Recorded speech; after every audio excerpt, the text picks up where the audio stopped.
The Feather of the Simurgh.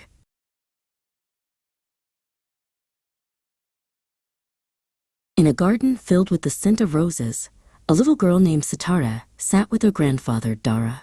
"Grandfather," she asked, "what were the old days like?" Dara smiled and pointed to the intricate patterns on their Persian rug. "Our land has stories woven into it, little star," he said. "Stories of snowy mountains, great kings, and cities of blue tile." Just then, a shadow fell over the garden. A magnificent bird, larger than any they had ever seen, landed softly on the grass. Its feathers shimmered with all the colors of a sunset. "I am the Simurgh," the bird said in a voice like rustling leaves. "I have heard your wish. I can show you these stories." Sitara and Dara climbed onto the Simurgh's strong, warm back. With a powerful beat of its wings, they rose into the air. The garden became a small green square, and then their town was just a speck below. The wind sang in Sitara's ears as they flew towards the clouds. Their first stop was a mighty, snow-capped mountain that pierced the sky. "This is Mount Damavand," the Simurgh explained.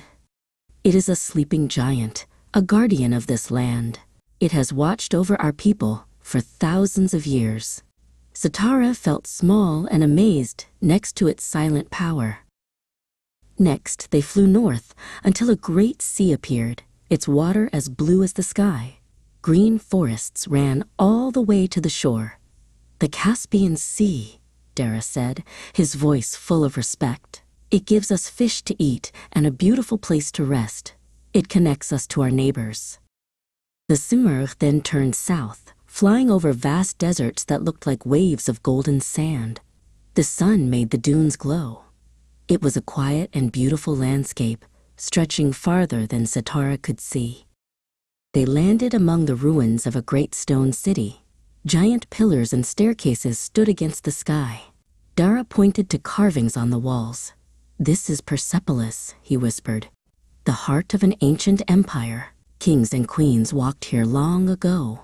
Sitara touched a stone lion, feeling the history under her fingertips. Their last visit was to a city with a giant square at its center. The domes of the mosques were covered in brilliant blue tiles that shone like jewels.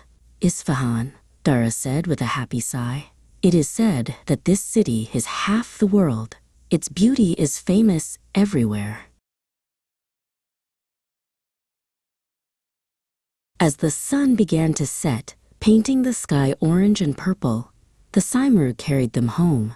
Sitara was quiet. She was not just seeing the stories anymore. She was feeling them. The mountains, the sea, the stones, and the tiles were all a part of her.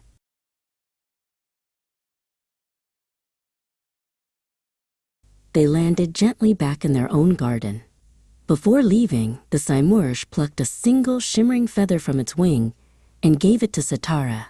"The beauty of your land is now in your heart," it said, and with a graceful leap, it was gone. Sitara held the feather, a rainbow in her hand, knowing the stories were with her forever.